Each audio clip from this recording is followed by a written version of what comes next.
नमस्कार, मैं राहुल कठेरिया। आपका हमारे YouTube चैनल राहुल का अड्डा पर बहुत बहुत स्वागत है। साथियों, 8 नवंबर 2016 का वो दिन आप भूले नहीं होंगे जब हमारे देश के प्रधानमंत्री माननीय मोदी जी ने अचानक ये घोषणा की कि देश में नोटबंदी की जाती है और आज रात के 12 बजे से 500 और 1000 के नोट बंद किए जाते हैं। जैसे ही प्रधानमंत्री जी ये घोषणा करते हैं, पूरे देश में अफरा तफरी का माहौल हो जाता है। अब आप सोच रहे होंगे कि आखिर मैं आज ये नोटबंदी की बात क्यों कर रहा हूं। तो उसकी एक मुख्य वजह यह है कि माननीय सुप्रीम कोर्ट में जब से नोटबंदी हुई है तब से लेकर अब तक 58 याचिकाएं नोटबंदी के खिलाफ पेंडिंग पड़ी हुई थी, जिन पर अभी तक कोई सुनवाई नहीं हुई थी। लेकिन माननीय सुप्रीम कोर्ट की 5 जजों की संविधान पीठ ने इन 58 याचिकाओं पर सुनवाई के लिए हामी भर दी है, जिसकी वजह से कहीं न कहीं सरकार के माथे पर पसीना लाने वाली ये बात होगी। और इसमें भी कोई दो राय नहीं है कि कोई भी सरकार जब कोई निर्णय लेती है तो उस निर्णय का देश के लोगों पर क्या असर होगा, उसका भी विश्लेषण होना चाहिए। तो अब मैं आपको बताता हूं कि नोटबंदी की वजह से हमारे देश को कितना फ़ायदा हुआ और कितना नुकसान हुआ, हम इसको समझने की कोशिश करते हैं।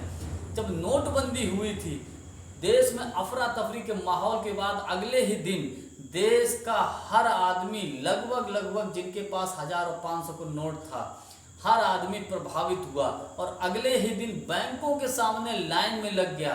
अगर किसी का नोट दिन में नहीं बदल पाया तो रात में उसी लाइन में वो लगा रहा, वहीं पर उसने खाना खाया। अगर खुद गया तो अपने किसी एक व्यक्ति को लगा कर गया।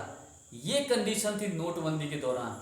नोटबंदी के दौरान लगभग 150 से अधिक लोगों की मृत्यु हुई थी।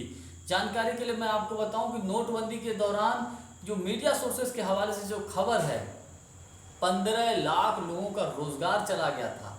कई नोटबंदी के नुकसान हुए और हैं, लेकिन जिन पर अभी तक सरकार ने चर्चा कराना भी उचित नहीं समझा।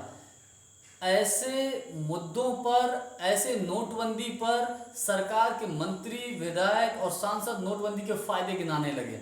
अब मैं सरकार के जो मंत्री थे उनकी आपको बातें बताता हूँ। नंबर 1 बात, सरकार के मंत्री ये सफाई देने लगे कि नोटबंदी की वजह से देश में आतंकवाद खत्म हो जाएगा, नोटबंदी की वजह से देश में भ्रष्टाचार खत्म हो जाएगा, नोटबंदी की वजह से देश में नक्सलवाद खत्म हो जाएगा, नोटबंदी की वजह से देश में हवाला कारोबार खत्म हो जाएगा, नोटबंदी की वजह से देश से काला धन खत्म हो जाएगा। क्या आपको ऐसा लगता है कि ऐसा हुआ है?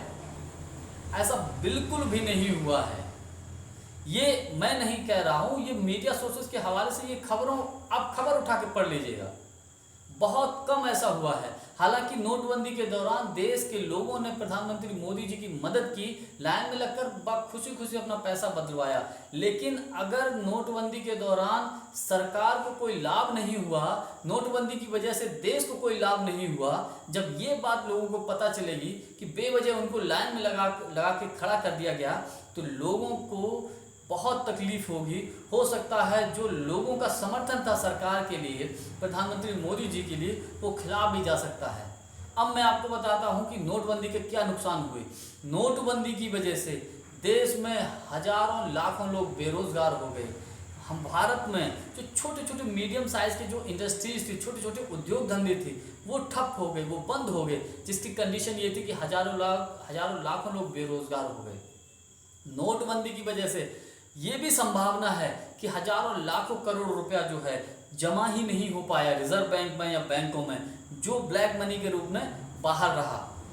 नोटबंदी की वजह से कई बार कंडीशन ऐसी भी आई, कई हॉस्पिटल्स में लोगों को सही से इलाज नहीं मिल पाया। नोटबंदी की वजह से कई लोगों के उद्योग धंधे ठप हुए, लोगों की शादियां तक टूट गई। ये नोटबंदी के दुष्परिणाम थे। मतलब बगैर कोई ठोस पहले से सोच समझ कर निर्णय लिया, अचानक नोटबंदी का क्या नुकसान हो सकता है। माननीय सुप्रीम कोर्ट ने सरकार से ये सवाल किए हैं और अगली सुनवाई नवंबर में है। तो कहीं न कहीं अब सरकार के लिए बड़ी दिक्कत हो गई, बड़ा समस्या पैदा हो गई। क्योंकि नोटबंदी की जब चर्चा होगी तो उसके अच्छाइयाँ और बुराइयाँ दोनों पर चर्चा होगी। और अगर अच्छाइयाँ कम, बुराइयाँ ज़्यादा निकली, या जो सरकार के मंत्रियों ने या मोदी जी ने जो बातें कही थी वो अगर ना हुई, तो बड़ा सरकार के लिए नुकसानदायक हो जाएगा, प्रधानमंत्री मोदी जी के लिए नुकसानदायक हो जाएगा। जानकारी के लिए बताऊं, उस वक्त प्रधानमंत्री मोदी जी ने ये भाषण में कहा था कि भाइयों बहनों, मुझे 50 दिन दे दीजिए, 50 दिन में मैं सब कुछ ठीक कर दूंगा। मैंने नोटबंदी का जो निर्णय लिया है, लोग मुझे मरवाना चाहते हैं, मैंने कैसे कैसे लोगों के खिलाफ ये निर्णय लिया है, इस प्रकार की भावुकता भरी बातें की थी। मैं जानकारी के लिए बताऊं कि प्रधानमंत्री मोदी जी ने जो देश की जनता को जो गुमराह करने वाली बातें कही थी, एक प्रधानमंत्री की इतनी टाइट सिक्योरिटी होती है, अरे माने की तो बात छोड़ो यार, अगर कोई मिट्टी भी फेंकता है तो मिलेगा नहीं, वो कहाँ गया। मतलब देश की राजनीति में ऐसा लगता है कि ऐसा यहाँ हो सकता है, लेकिन जो देश की जनता को भावुक भाषणों में उलझाकर नोटबंदी कर दी गई। अब यहाँ समझने वाली बात है, चलिए मान लीजिए प्रधानमंत्री जी नोटबंदी की, तो इस नोटबंदी का देश को लाभ क्या हुआ, देश की जनता को क्या लाभ हुआ, ये सबसे बड़ा सवाल है। आखिर नोटबंदी के क्या फायदे हुए, ये सबसे बड़ा सवाल है, और ये सवाल सरकार से बिल्कुल वाजिब बनता है। अब देखने वाली बात ये है कि माननीय सुप्रीम कोर्ट में सरकार क्या जवाब देती है। वीडियो यदि आपको अच्छा लगा हो तो लाइक, शेयर और हमारे चैनल को सब्सक्राइब जरूर कर दीजिएगा। बहुत बहुत धन्यवाद, नमस्कार।